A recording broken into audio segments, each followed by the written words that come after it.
ਇੱਕ ਸਾਡੇ ਉੱਥੇ ਮੁੰਡੇ ਨੇ ਟੀ-ਸ਼ਰਟ ਪਾਈ ਸੀ ਜਿਹਦੇ ਤੇ ਸੰਤ ਜਰਨੈਲ ਸਿੰਘ ਭਿੰਡਰਾਂ ਵਾਲਿਆਂ ਦੀ ਫੋਟੋ ਸੀ। ਅਸੀਂ ਸਾਰਿਆਂ ਨੇ ਦੇਖਿਆ ਵੀ ਕਿਵੇਂ ਸਾਨੂੰ ਫੇਰ ਉਸੇ ਤਰ੍ਹਾਂ ਟੈਰਰਿਸਟ ਕਹਿ ਕੇ ਪ੍ਰੋਜੈਕਟ ਕਰ ਰਹੇ ਆ ਵੀ ਜਦੋਂ ਸਟੇਟ ਸਾਡੇ ਤੇ ਜ਼ੁਲਮ ਕਰਦੀ ਆ ਜਾਂ ਸਟੇਟ ਟੈਰਰ ਕ੍ਰੀਏਟ ਕਰਦੀ ਆ ਸਾਡੇ ਮਨਾਂ 'ਚ, ਤਾਂ ਫਿਰ ਅਸੀਂ ਅੱਗੇ ਆ ਕੇ ਬੋਲੀਏ, ਆਵਾਜ਼ ਬੁਲੰਦ ਕਰੀਏ ਤੇ ਫਿਰ ਸਟੇਟ ਨੂੰ ਇਹਨਾਂ ਕੰਮਾਂ ਦਰਿੰਦਗੀ ਨਾਲ ਮਾਰਿਆ ਗਿਆ, ਲੱਭ ਮਾਰਿਆ ਗਿਆ, ਗਲਾਂ 'ਚ ਸਾਡੇ ਟਾਇਰ ਪਾਏ ਗਏ, ਹਨਾ, ਜਲਾਏ ਗਏ, ਪੈਟਰੋਲ ਪਾਏ ਗਏ। ਸੋ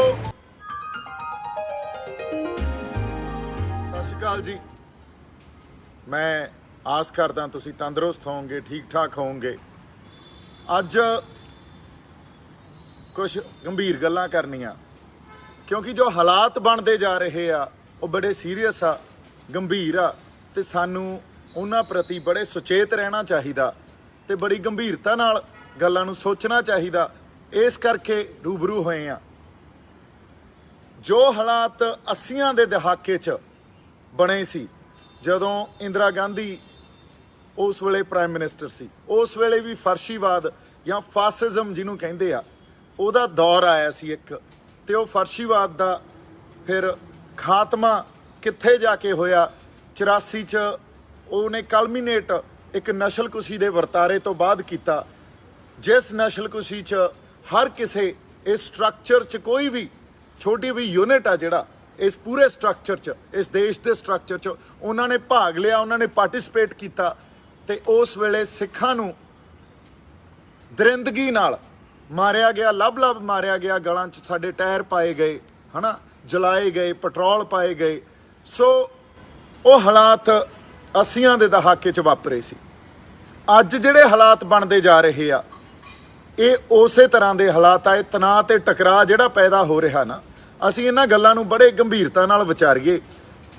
ਔਰ ਇੱਕ ਜਸਟਿਸ ਚੰਦਰਚੂੜ ਦੀ ਸਟੇਟਮੈਂਟ ਆਈ ਸੀ ਸੁਪਰੀਮ ਕੋਰਟ ਦੇ ਜੱਜ ਆ ਵੀ ਇਹ ਡਿਊਟੀ ਬਣ ਜਾਂਦੀ ਆ ਇੰਟੈਲੈਕਚੁਅਲਸ ਦੀ ਜਾਂ ਕੁਛ ਉਹਨਾਂ ਬੰਦਿਆਂ ਦੀ ਜਿਹੜੇ ਕੁਛ ਗੱਲ ਨੂੰ ਸਮਝਦੇ ਆ ਜਾਂ ਇਸ ਸਿਵਲ ਸੁਸਾਇਟੀ 'ਚ ਰਹਿੰਦੇ ਹੋਏ ਕੁਛ ਬੰਦਿਆਂ ਦੀ, ਵੀ ਜਦੋਂ ਸਟੇਟ ਸਾਡੇ ਤੇ ਜ਼ੁਲਮ ਕਰਦੀ ਆ ਜਾਂ ਸਟੇਟ ਟੈਰਰ ਕ੍ਰੀਏਟ ਕਰਦੀ ਆ ਸਾਡੇ ਮਨਾਂ 'ਚ, ਤਾਂ ਫਿਰ ਅਸੀਂ ਅੱਗੇ ਆ ਕੇ ਬੋਲੀਏ, ਆਵਾਜ਼ ਬੁਲੰਦ ਕਰੀਏ ਤੇ ਫਿਰ ਸਟੇਟ ਨੂੰ ਇਹਨਾਂ ਕੰਮਾਂ ਤੋਂ ਰੋਕੀਏ। ਇਹ ਡਿਊਟੀ ਬਣ ਜਾਂਦੀ ਆ। ਸੋ ਸੁਪਰੀਮ ਕੋਰਟ ਦੇ ਸੀਨੀਅਰ ਮੋਸਟ ਇੱਕ ਜਿਹੜੇ ਜੱਜ ਆ, one of the senior most justice Chandrachud ਨੇ ਵੀ ਇਹ ਸਟੇਟਮੈਂਟ ਦਿੱਤੀ ਸੀ।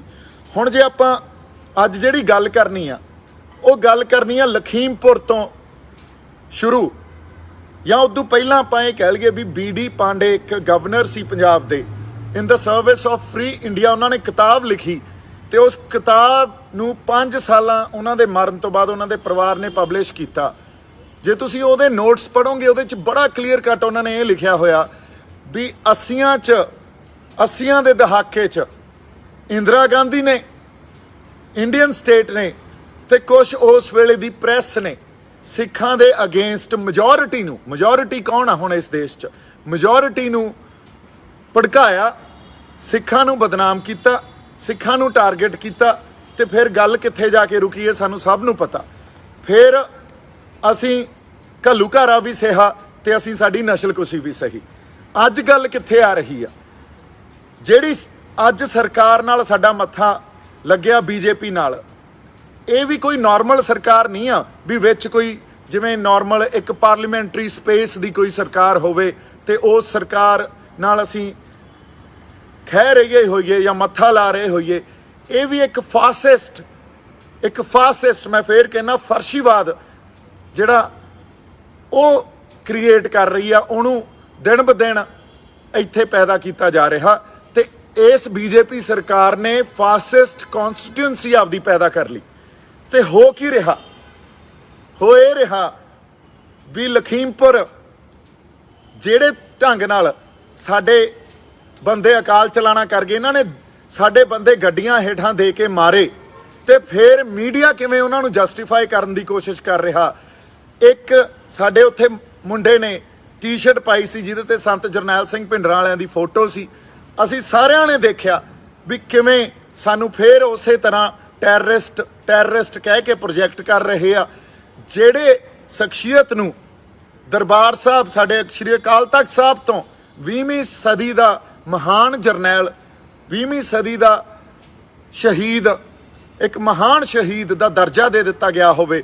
ਜਦੋਂ ਦਰਬਾਰ ਸਾਹਿਬ 'ਚ ਜਿੱਥੇ ਸ਼੍ਰੀ ਗੁਰੂ ਰਾਮਦਾਸ ਜੀ ਦੀ, ਜਿੱਥੇ ਸ਼੍ਰੀ ਗੁਰੂ ਹਰਗੋਬਿੰਦ ਸਾਹਿਬ ਦਾ, ਜਿੱਥੇ ਸ਼੍ਰੀ ਗੁਰੂ ਤੇਗ ਬਹਾਦਰ ਸਾਹਿਬ ਦੀ ਜਗ੍ਹਾ, ਉੱਥੇ ਸੰਤ ਜਰਨੈਲ ਸਿੰਘ ਭਿੰਡਰਾਂ ਵਾਲਿਆਂ ਦੀ ਵੀ ਜਗ੍ਹਾ ਬਣੀ ਆ। ਇਹਦਾ ਮਤਲਬ ਸਾਰੀ ਸਿੱਖ ਕੌਮ ਨੇ ਉਹਨਾਂ ਨੂੰ, ਜਾਂ ਪੰਜਾਬ ਨੇ ਉਹਨਾਂ ਨੂੰ ਸੰਤ ਦਾ ਦਰਜਾ ਦੇ ਕੇ ਤੇ ਉਹਨਾਂ ਨੂੰ ਇਸ ਗੱਲ ਨਾਲ ਨਵਾਜ਼ਿਆ ਵੀ ਇਹ 20ਵੀਂ ਸਦੀ ਦਾ ਇੱਕ ਮਹਾਨ ਸ਼ਹੀਦ ਆ ਸਾਡੇ। ਹੁਣ ਜੇ ਤੁਸੀਂ ਇਹ ਕਹੋ ਵੀ ਉਹ ਟੈਰਰਿਸਟ ਆ, ਫਿਰ ਤਾਂ ਅਸੀਂ ਸਾਰੇ ਟੈਰਰਿਸਟ ਹੋ ਗਏ, ਫਿਰ ਸਾਨੂੰ ਐਲਾਨੀ ਜਾਓ ਤੁਸੀਂ ਦੇਸ਼ ਵਿਰੋਧੀ। ਤੁਹਾਡਾ ਕੰਮ ਇਹ 80s 'ਚ ਵੀ ਇਹਨਾਂ ਨੇ ਇਹੀ ਕੰਮ ਕੀਤਾ ਸੀ, ਹੁਣ ਵੀ ਇਹੀ ਕੰਮ ਕਰ ਰਹੇ ਆ।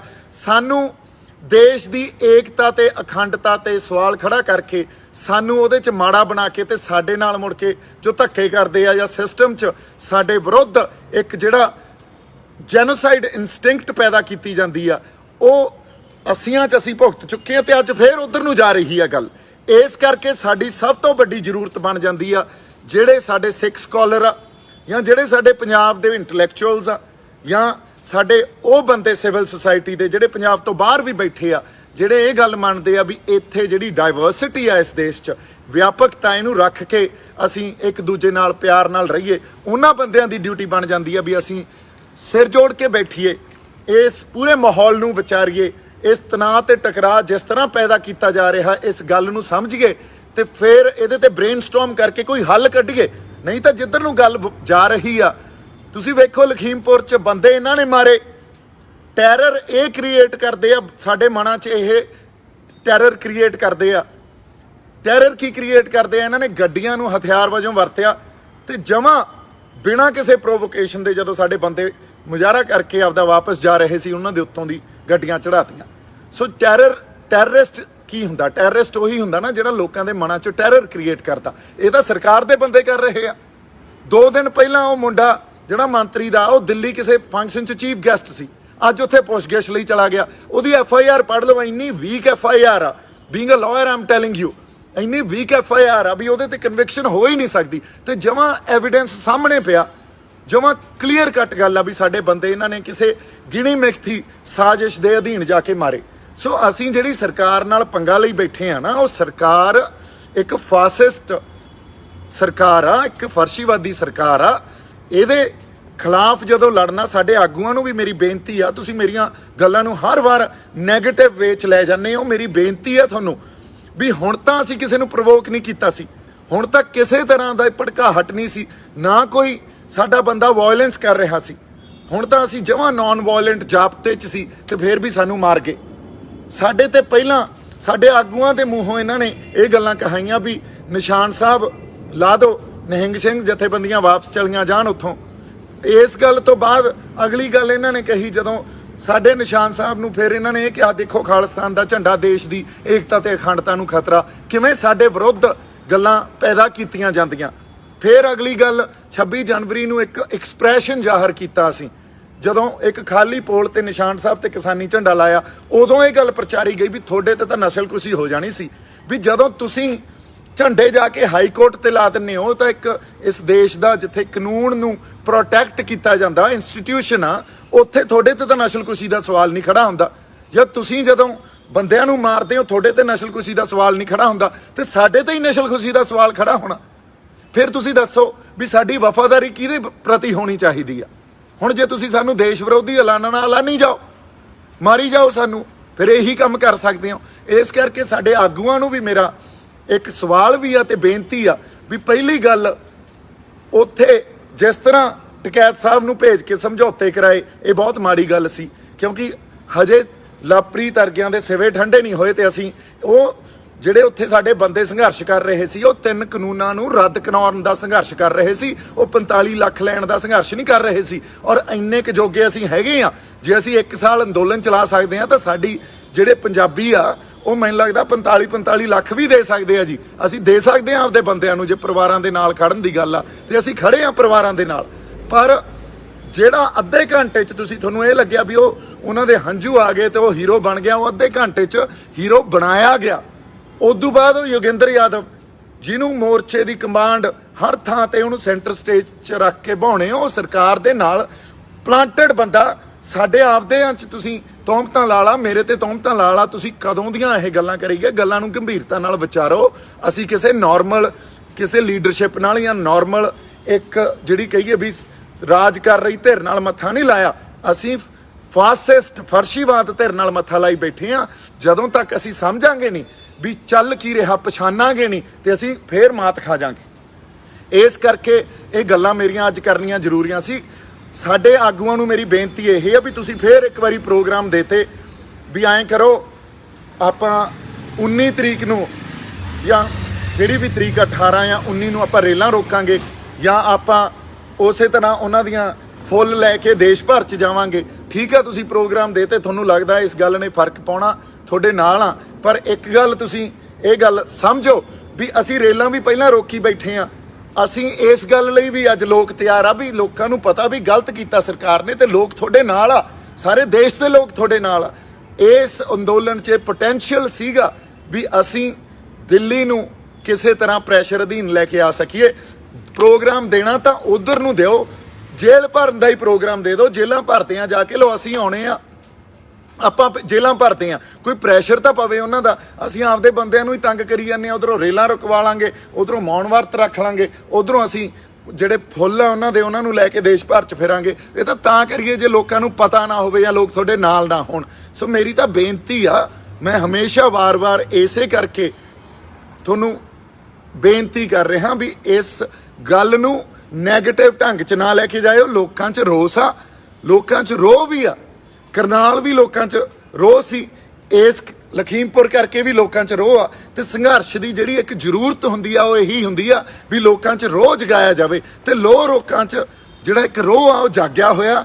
ਅਸੀਂ ਮਾੜਾ ਮੋਟਾ ਪ੍ਰੈਸ਼ਰ ਪਾਉਣ ਵਾਲੇ ਪਾਸੇ ਜਾਈਏ ਤੇ ਆਪਦੇ ਜਿਹੜੇ ਉੱਥੇ ਬੈਠੇ ਇੰਨੇ ਦੇਰ ਰਿਸੋਰਸਿਸ ਦਾ, ਸਾਡੇ ਟਾਈਮ ਦਾ, ਸਾਡੇ ਹਰ ਕਾਸੇ ਦਾ, ਬੰਦਿਆਂ ਦਾ ਅਸੀਂ ਨੁਕਸਾਨ ਕਰਾਇਆ। ਅਸੀਂ ਹੁਣ ਜਿਹੜੀ ਗੱਲ ਸਾਨੂੰ ਕਰਨੀ ਚਾਹੀਦੀ ਆ ਉਧਰ ਨੂੰ ਤੁਰਨਾ ਚਾਹੀਦਾ। ਅਦਰਵਾਈਜ਼ ਫੇਰ ਮੋਰਚਾ ਕਿਸ ਪਾਸੇ ਜਾ ਰਿਹਾ ਇਹ ਲੋਕ ਆਪ ਫੈਸਲਾ ਕਰ ਲੈਣਗੇ। ਮੇਰਾ ਫਰਜ਼ ਆ ਸੱਚ ਤੇ ਖੜੇ ਹੋ ਕੇ ਪਿਆਰ ਤੇ ਨਿਮਰਤਾ ਸਹਿਤ ਸੱਚ ਨੂੰ ਸਾਹਮਣੇ ਲੈ ਕੇ ਆਉਣਾ। ਕੱਲ ਨੂੰ ਫੇਰ ਕੋਈ ਗੱਲਬਾਤ ਕਰਾਂਗੇ। ਮੇਰੇ ਵੱਲੋਂ ਬਹੁਤ ਸਾਰਾ ਪਿਆਰ ਤੇ ਸਤਿਕਾਰ। ਜਿਉਂਦੇ ਵਸਦੇ ਰਹੋ। ਤੇ ਅਸੀਂ ਹਮੇਸ਼ਾ ਕਿਸਾਨੀ ਸੰਘਰਸ਼ ਦੇ ਨਾਲ ਆ, ਪਹਿਲਾਂ ਵੀ ਸੀ, ਹੁਣ ਵੀ ਆ, ਤੇ ਨਾਲ ਹੀ ਖੜੇ ਰਹਾਂਗੇ। ਸਤਿ ਸ਼੍ਰੀ ਅਕਾਲ ਜੀ।